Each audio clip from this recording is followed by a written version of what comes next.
အားလုံးနှုတ်ဆက်တဲ့အနေနဲ့တချင်းရဲ့နာမည်ကတော့ကဘာကျော်တဲ့အမေဆိုအမည်ရပါတယ်နော်နားသိကြည့်နားသိကြည့်လားနားသိကျွန်တော်တို့အမေကွာကဘာကျော်တဲ့အမေကျော်တဲ့အမေကျော်တဲ့အမေဝါကျော်တဲ့အမေပထမဆုံးပိုက်ကိုငြိမ်ပေးပါပထမဆုံးပိုက်ကိုငြိမ်ပေးပါဆုတောင်းပေးတာပါအမေကကျွန်တော်ပါလီမန်ထဲဝင်တော့မှဝင်သွားမှာမလို့ကျွန်တော်သူ့အတွက်ဂုဏ်ပြုတဲ့အနေနဲ့ပထမဆုံးအပိုက်မှာနေပေးပါဒုတိယအပိုက်မှာ live ဆိုလို့ရပါတယ်ကျွန်တော်တို့ဆိုရင်လည်းရသွားပါလိမ့်မယ်ရင်ပတ်လေးကိုနှလုံးသားနေရာမှာကင်ထားပြီးတော့ငြိမ်ပေးပါအားလုံး please မဲကိုချစ်ရင်ငြိမ်ပေးပါနှလုံးသားနဲ့တိုင်တယ်ပြီးဆို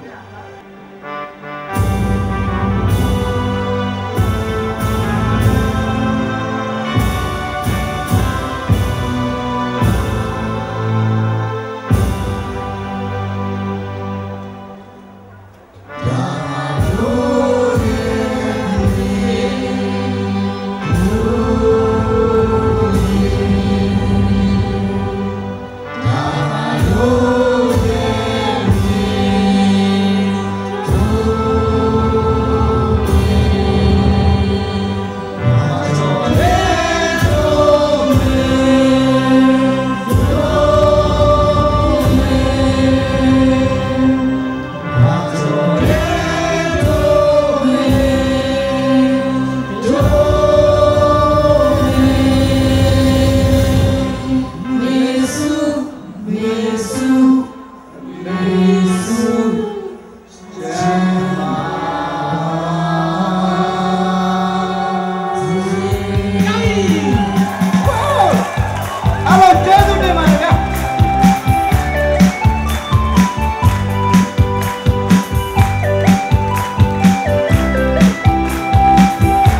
1988ခုနှစ်ဒီမိုကရေစီအရေးတော်ပုံကြီးပြည့်တဲ့နောက်မြန်မာနိုင်ငံမှာစစ်မှန်တဲ့ဒီမိုကရေစီစနစ်ပေါ်ပေါက်လာရေးအတွက်ကြိုးပမ်းဆောင်ရွက်ခဲ့ရတာနှစ်ပေါင်း20ကျော်ပြည့်ခံဘဝနဲ့ကြိုးပမ်းရုန်းကန်ခဲ့ရတာကိုပြည်သူတွေအသိဖြစ်ပါတယ်ကဲကျော်ရရနေပါလေအဲ့ဒါဒုတိယတော့တတိယလောက်ပါဦးလေ Okay thank you